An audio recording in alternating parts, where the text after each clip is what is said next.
Well, let me explain a couple of things. As a lot of you know, I have a book coming out, and the name of the book is The Brotherhood of the Screaming Abyss, My Life with Terence McKenna, is the subtitle. And as you know, I'm Terence's brother.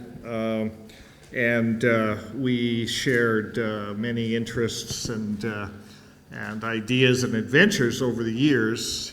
And Terence has told his story, mostly in True Hallucinations. If any of you are familiar with that book, that's sort of his narrative of our trip to the Amazon in 1971. We had a lot of passion and we were in search of exotic, orally active forms of DMT. And we stumbled on a paper by R.E. Schultes about Verola as an orally active form of DMT, which I talked about this morning, the ukuhe. We thought that must have been the Holy Grail, and so that's what focused us and determined that we would go to La Chorrera. Well, when we got to La Chorrera, the objective to find ukuhe sort of got shoved aside when we found that La Chorrera was in the middle of about 300 acres of pastures in which they had cebu cattle, and there were huge, big clusters of psilocybin, Psilocybe cubensis mushrooms growing out of every cow pie.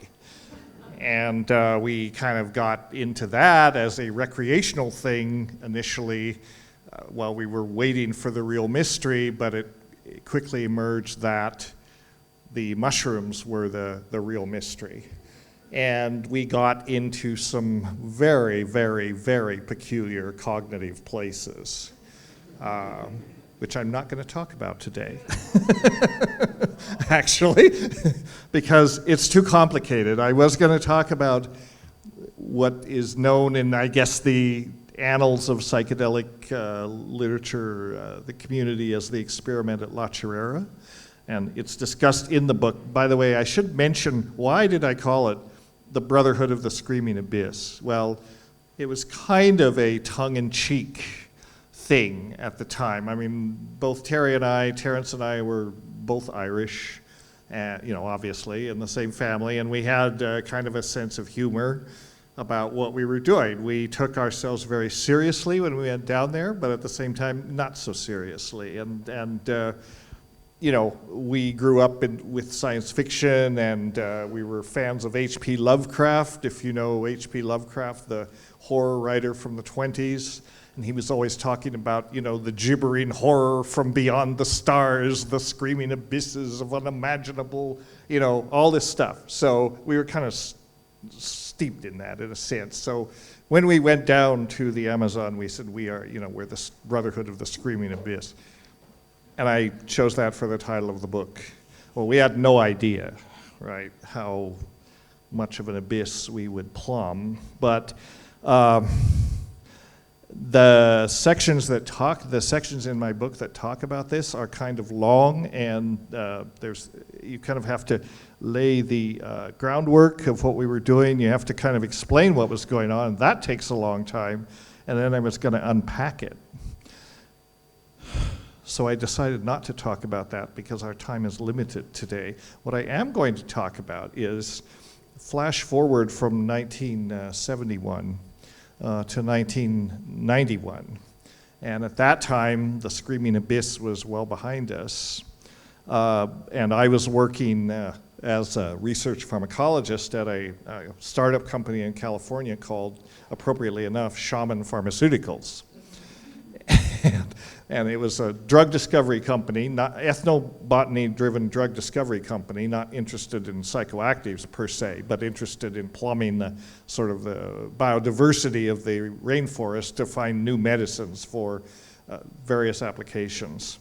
And so I was working there, and I had published my thesis work on ayahuasca at that time, and so I had some credibility in the field. And so I received out of the blue at this time an invitation from the UDV, which is the Brazilian church, one of the syncretic churches that uses ayahuasca ceremonially. And they invited me to a conference they were holding in Sao Paulo that summer.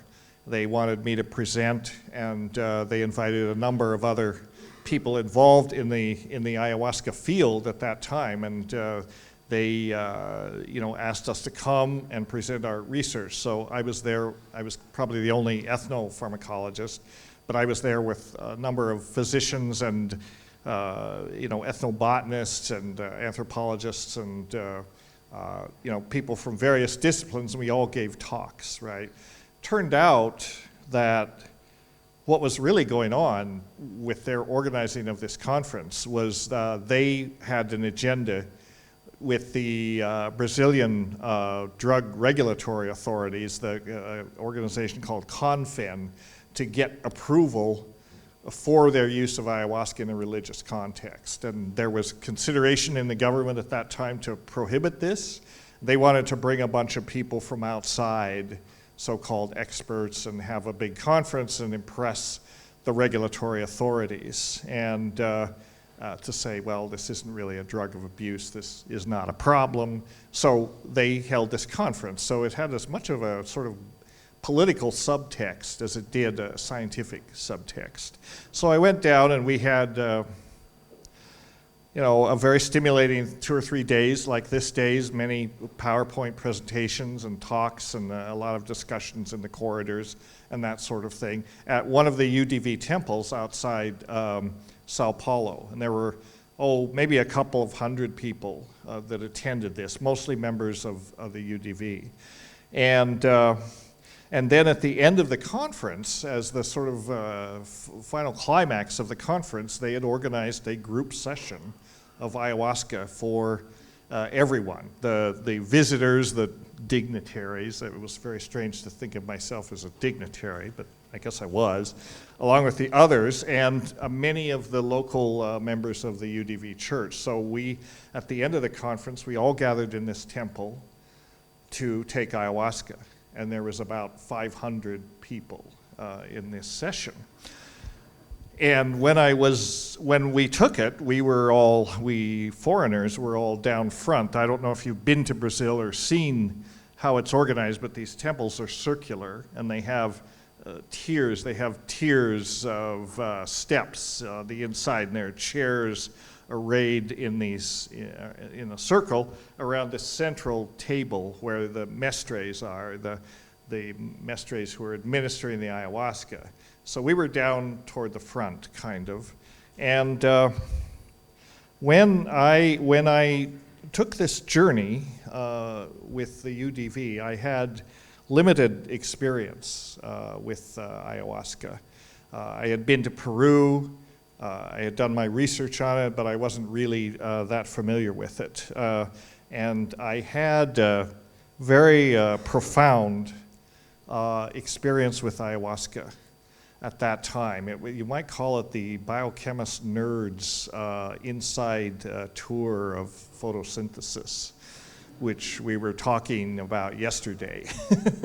So back at the conference, after 3 days of PowerPoints and roundtables at a UDV temple on the outskirts of Sao Paulo, the event culminated in an ayahuasca ceremony with the foreign dignitaries as the guests of honor.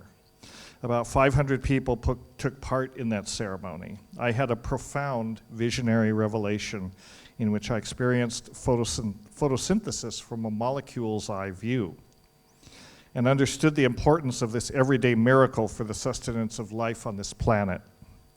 It was a cathartic and moving experience, one of my most profound ayahuasca journeys.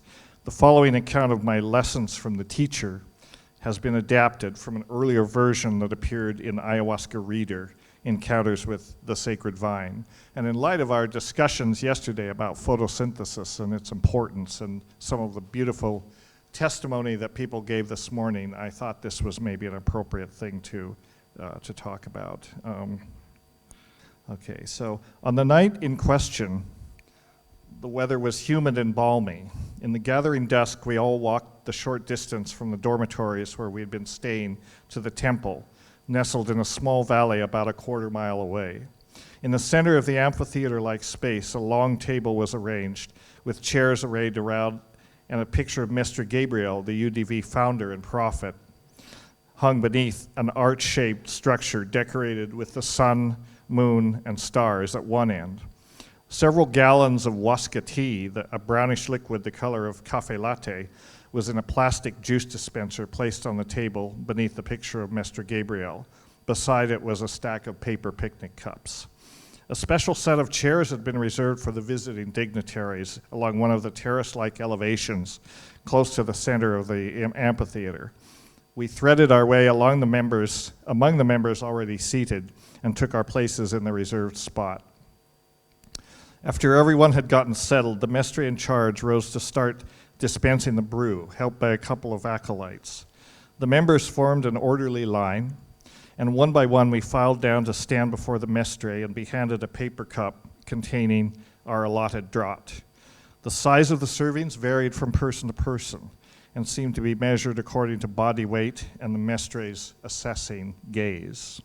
One got the feeling that he was taking the measure of the soul and spirit of the supplicant standing before him. Each person took their cup and returned to stand in front of their chair. Once everyone had been served, the mestre gave a signal, and all raised the cups to their lips and drained the bitter, foul-tasting beverage in 2 or 3 gulps.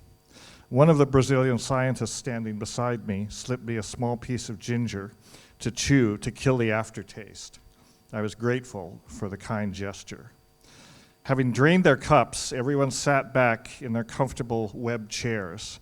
I kept hoping someone would turn off the glaring, buzzing, fluorescent lights overhead that were altogether too bright and quite annoying.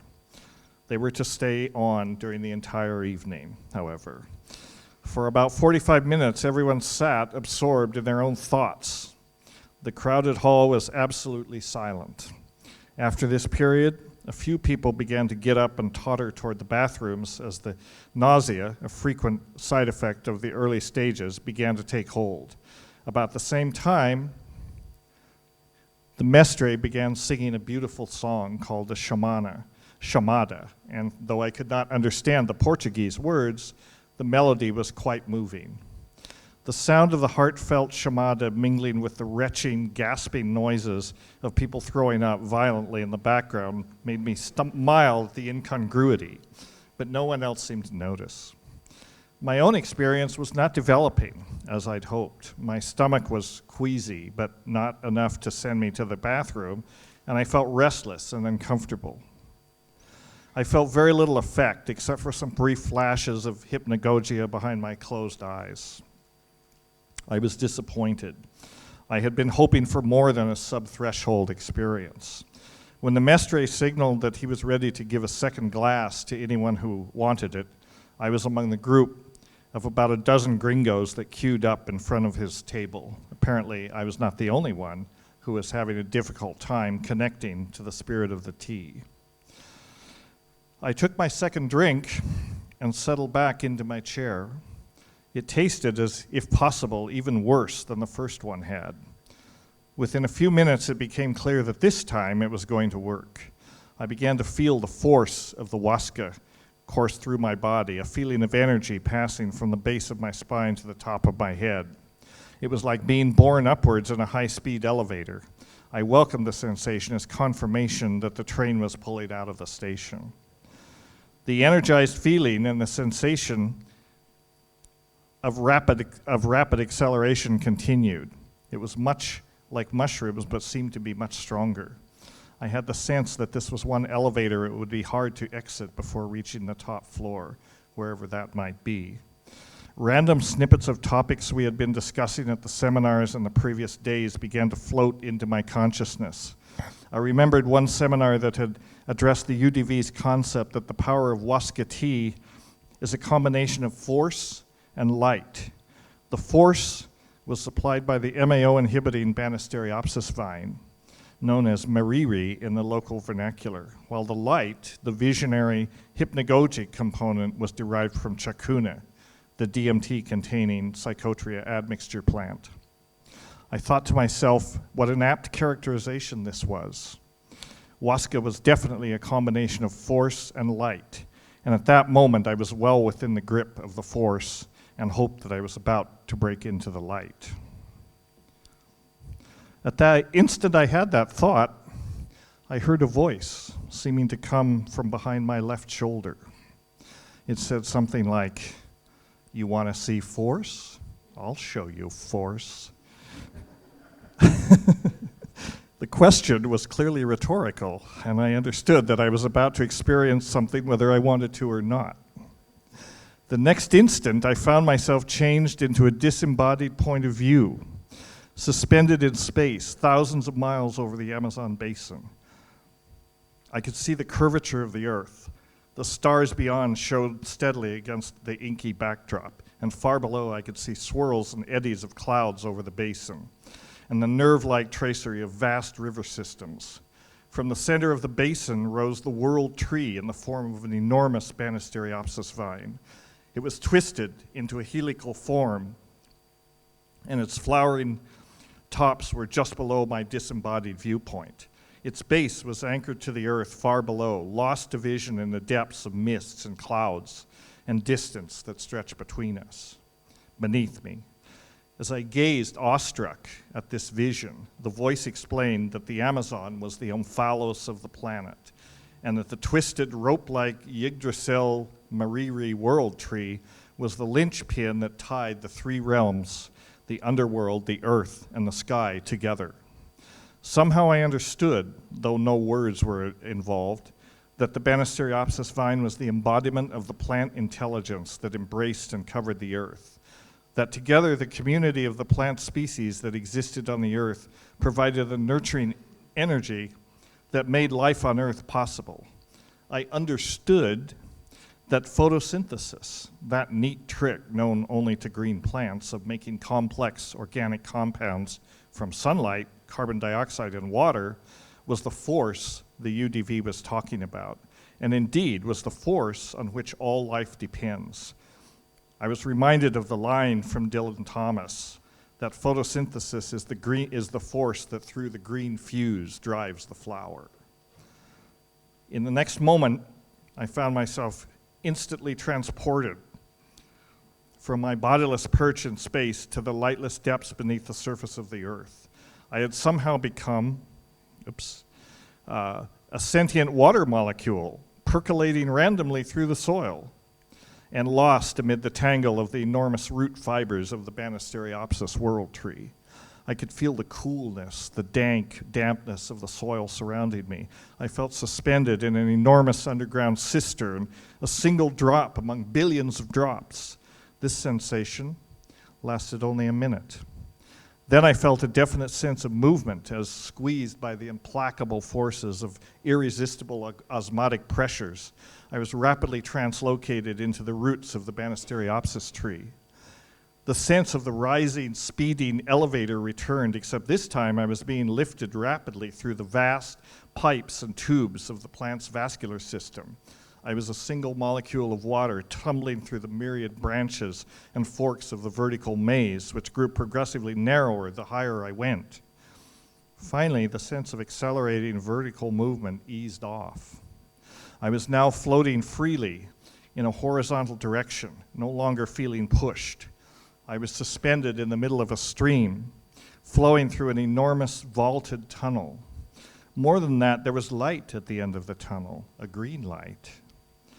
With a start, I realized that I had just passed through the petiole of a sun-drenched leaf and was being shunted into progressively narrowing arteries as I was carried through the articulating veins toward some unknown destination. It helped that the voice, or my own narrative self, I'm not sure which, was providing occasional commentary on the stages of the journey as it unfolded. Desperately, I tried to remember my old lessons in plant physiology and anatomy. By this time, I had been given the wordless understanding that I was about to witness, indeed participate in, the central mystery of life on Earth. A water molecule's view of the process of photosynthesis. Suddenly, I was no longer suspended in the arterial stream of the leaf vein. I had somehow been transported into an enormous closed space, suffused with greenish light. Above me, I could see the domed, vaulted roof of the structure I was inside of, and I understood that I was inside a chloroplast. The roof was translucent, and beams of sunlight streamed through it like a bedroom window on a bright morning.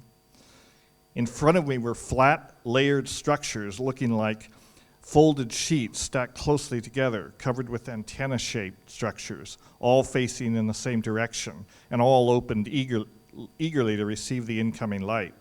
I realized that these had to be the thylakoid membranes, the organelles within the chloroplast where the so-called light reaction takes place. The antenna-like structures covering them literally glowed and hummed with photonic energy.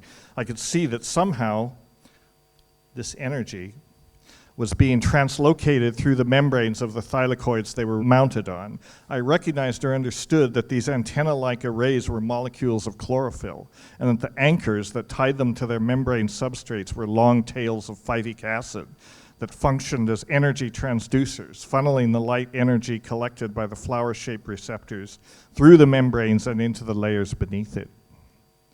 Next thing I knew, I was beneath that membrane. I was being carried along as though borne on a conveyor belt. I could see the phytic acid chains dangling above and beyond them through the semi-transparent roof of the membrane, the flower-like porphyrin rings that formed the chlorophyll's light-gathering apparatus, loomed like the dishes of a radio telescope array. In the center of the space was what looked like a modeled flat surface, periodically being smited by enormous bolts of energy that emanated lightning-like from the phytic acid tails suspended above it. And on that altar, water molecules were being smashed to smithereens by the energy blasts. Consciousness exploded and died in a spasm of electron ecstasy as I was smited by the bolt of energy emitted by the phytic acid transducers, and my poor water molecule soul was split asunder. As the light energy was used to ionize the water, the oxygen liberated in the process rose with a shriek to escape from the chamber of horrors, while the electrons, liberated from their matrix, were shunted into the electron transport roller coaster, sliding down the chain of cytochromes like a dancer being passed from partner to partner, and into the waiting arms of photosystem 1, only to be blasted again by yet another photonic charge, bounced into the close but fleeting embrace of ferredoxin, the primary electron acceptor, ultimately captured by NADP+, to be used as bait to capture two elusive protons as a flame draws a moth to a candle. Suddenly I was outside the flattened thylakoid structures, which from my perspective looked like high-rise circular apartment buildings. I recognized that I was suspended in the stroma, the region outside the thylakoid membranes where the mysterious dark reaction takes place. The alchemical wedding, where the mysterious dark reaction takes place, the alchemical wedding that joins carbon dioxide to ribulose diphosphate, a shotgun marriage presided over by ribulose diphosphate, carboxylase, the first enzyme in the so-called pentose phosphate shunt. All was quiet, and for a moment I was floating free in darkness. Then, miraculously, miracles were by this time mundane.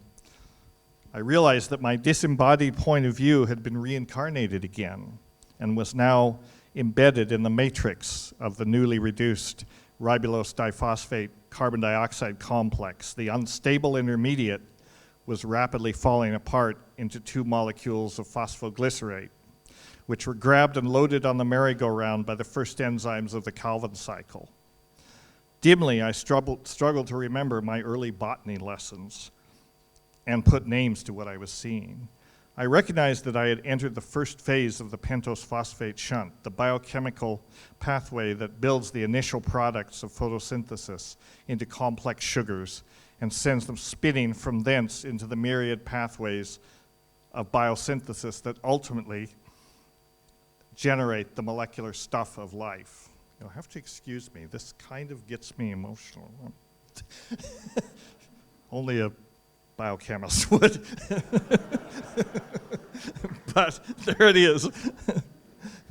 I felt humbled, shaken, exhausted, and exalted all at the same time. Suddenly, I was ripped out of my molecular roller coaster ride, and my disembodied I was again suspended high over the Amazon basin. This time, there was no world tree arising from its center. It looked much like it must look from a spacecraft in orbit. The day was sunny, the vista stretching to the curved horizon was blue and green and bluish green. The vegetation below, threaded with shining rivers, looked like green mold covering an overgrown petri plate. Suddenly I was racked with a sense of overwhelming sadness. Sadness mixed with fear for the delicate balance of life on this planet. The fragile processes that drive and sustain life, sadness for the fate of our planet, and its precious cargo.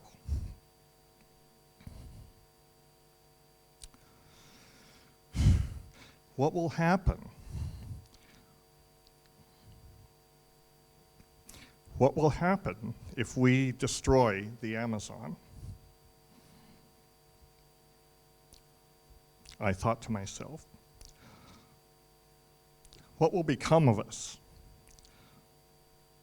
What will become of life itself?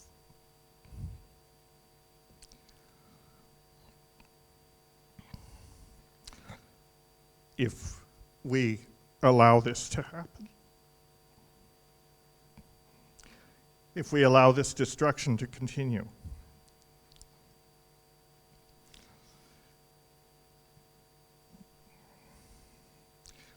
we cannot let this happen. It must be stopped at any cost. I was weeping.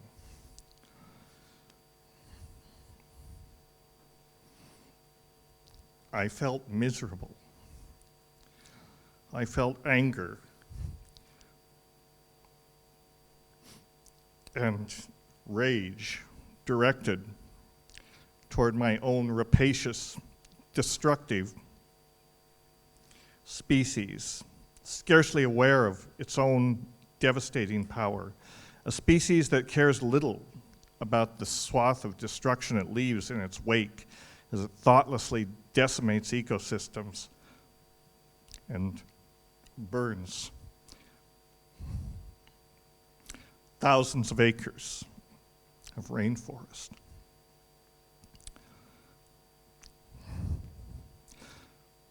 I was filled with loathing and shame.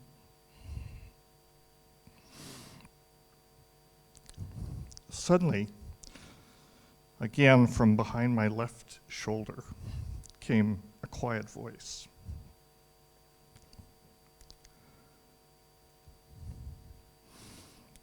"You monkeys only think you're running things," it said. "You don't think we would really allow this to happen, do you?"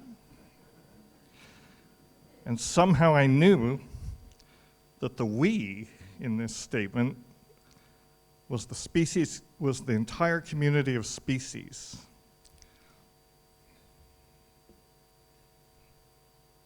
That constitute the planetary biosphere.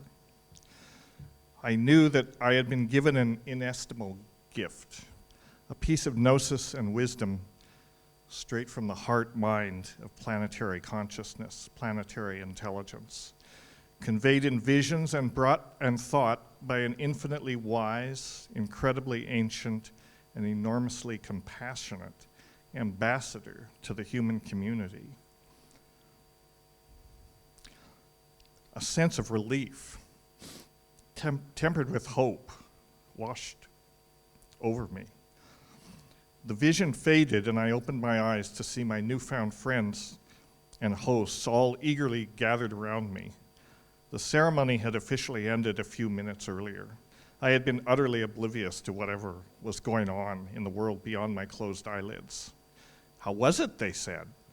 How was it, they wanted to know? Did you feel the Chorrera, the strange force? I smiled to myself, feeling overjoyed at the prospect of sharing the experience and knowing that I had indeed been allowed to experience the ultimate force, the vastly alien, incredibly complex molecular machine that is the force that through the green fuse drives the flower. Thank you.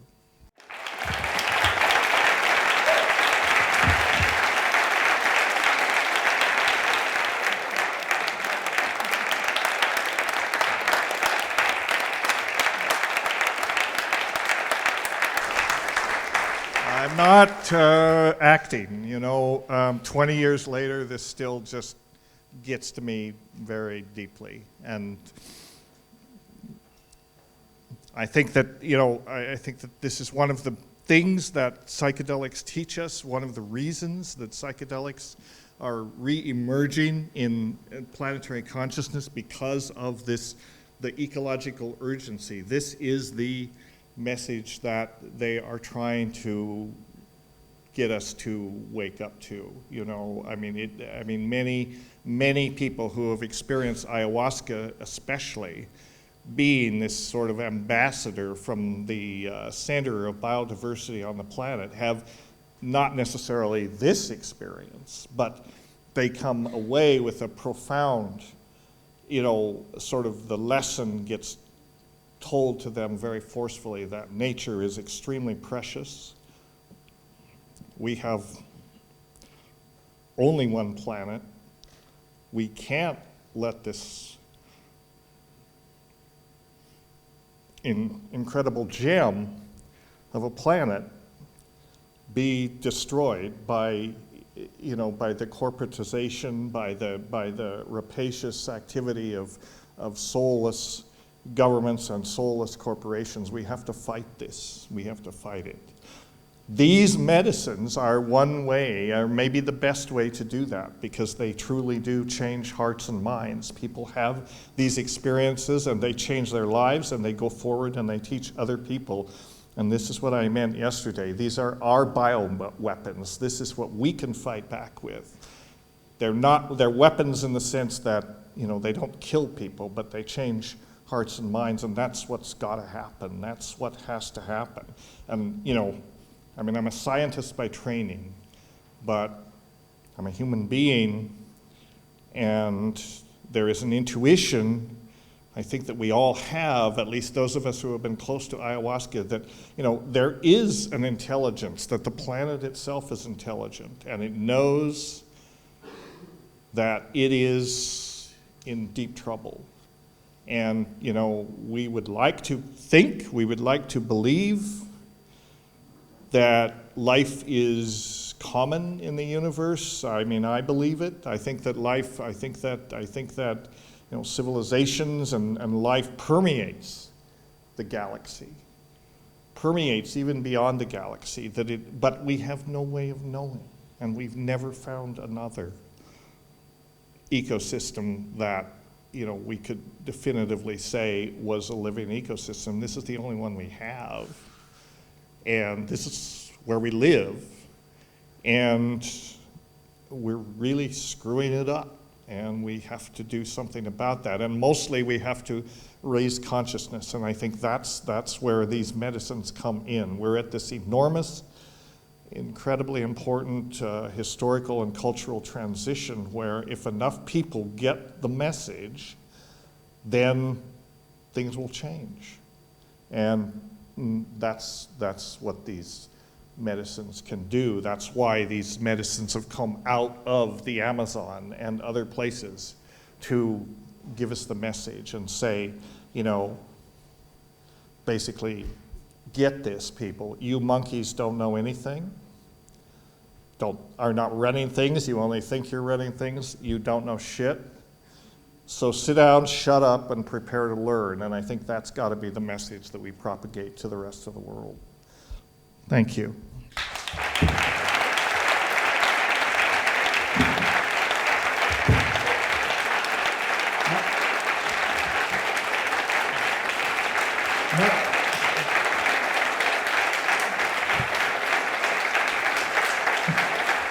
Not you, of course.